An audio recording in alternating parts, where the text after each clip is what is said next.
The day the lawyer read my father's will, my sister Melissa didn't even try to hide her smile.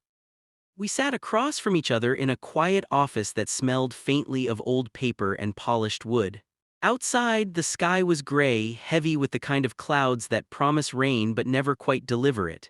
Inside, the air felt heavier. To Melissa Carter, the lawyer said gently, adjusting his glasses, "Your father leaves the sum of $100,000. Melissa gasped, hand flying to her chest. "Oh my God." I forced a small smile. Dad had always been proud of her, her business degree, her condo downtown, her polished way of speaking. She fit neatly into the world he respected. "And to Claire Carter," the lawyer continued, glancing in my direction, "your father leaves the property located at 214 Willow Lane, the storage structure behind the main house." I blinked. "The shed." Melissa let out a short, stunned laugh before catching herself. "Sorry, are you serious?" The lawyer nodded. "Yes, the storage building and its contents." That was it. $100,000 to her. A dusty, leaning storage shed to me. The next afternoon, I drove to Willow Lane. The main house had been sold months before to cover hospital bills. All that remained was the backyard and the old wooden structure Dad had built himself decades ago. The shed leaned slightly to the left as if tired of standing. Its paint had long since peeled away, exposing gray, splintered boards. One of the windows was cracked. The door creaked loudly when I pushed it open. Inside, the smell of sawdust and oil wrapped around me like a memory. Dad had spent countless hours here, fixing lawnmowers, sanding down old furniture, building birdhouses he'd never finish painting. I stepped carefully over scattered tools and dusty boxes. Cobwebs clung to the corners. Sunlight streamed through the cracked window, illuminating floating specks of dust. "This is what I got," I muttered. Melissa had already texted me pictures of a new car she was considering. I felt something sharp twist in my chest, not jealousy exactly, but something close. For years, I had been the one who drove Dad to appointments. I was the one who sat beside him during chemo, who learned how to cook low-sodium meals, who held his hand when the nights got long and quiet. Melissa visited when she could, holidays mostly. And yet, $100,000. I kicked lightly at a cardboard box near the back wall.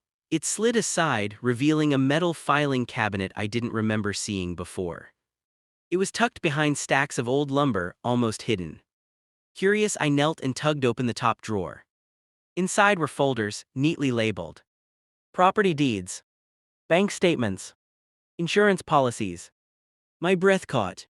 The second drawer stuck at first, but after a firm pull, it slid open with a metallic groan. And there it was. A thick envelope with my name written in Dad's familiar, slightly slanted handwriting. "Claire." My hands trembled as I opened it. Inside was a letter. "My dearest Claire.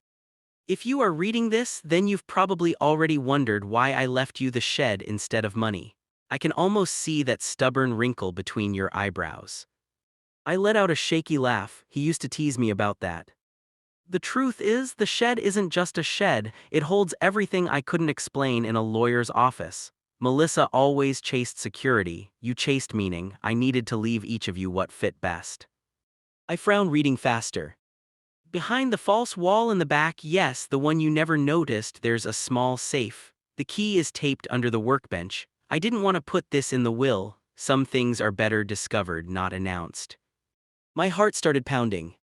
Inside the safe are investment bonds and documents for a piece of land I bought 30 years ago. I kept it quiet because it was a risk at the time. It's not a risk anymore. I bought 10 acres just outside town. Back then, it was worthless. Now, with the new highway extension, it's worth more than the house ever was. My vision blurred.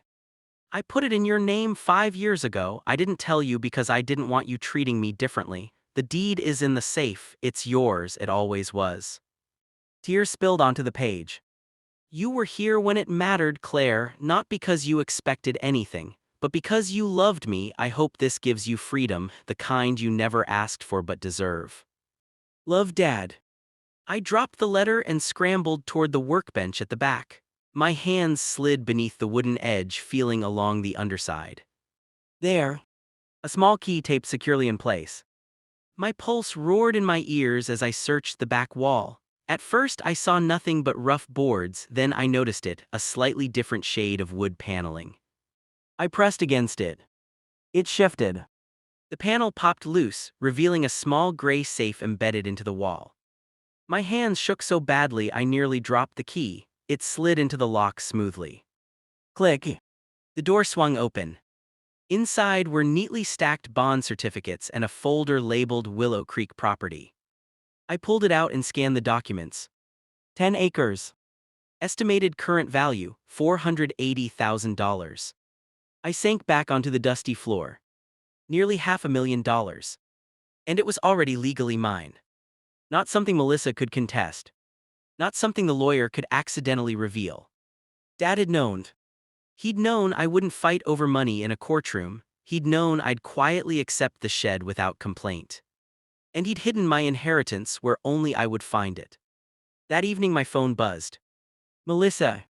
Well, she said brightly when I answered, have you cleaned out your palace yet? I glanced around the shed, the peeling paint, the golden light streaming through the cracked window, the safe hidden once more behind its false wall. Not yet, I said softly, but I found something interesting. Oh, she asked distracted, like what, old tools? I smiled. Just something Dad left me. She laughed lightly, well, at least you got sentimental value. Yes, I said, my hand resting on the folder in my lap, exactly. After we hung up, I stepped outside. The sky had finally decided to rain. Soft drops fell against the roof of the shed, steady and gentle. I looked back at the small structure Dad had built with his own hands. Everyone else saw a dusty shed. I saw a father who understood his daughter better than anyone else ever had. Melissa walked away with $100,000. But I walked away with something no one expected. Freedom. And the quiet, certain knowledge that love had been the real inheritance all along.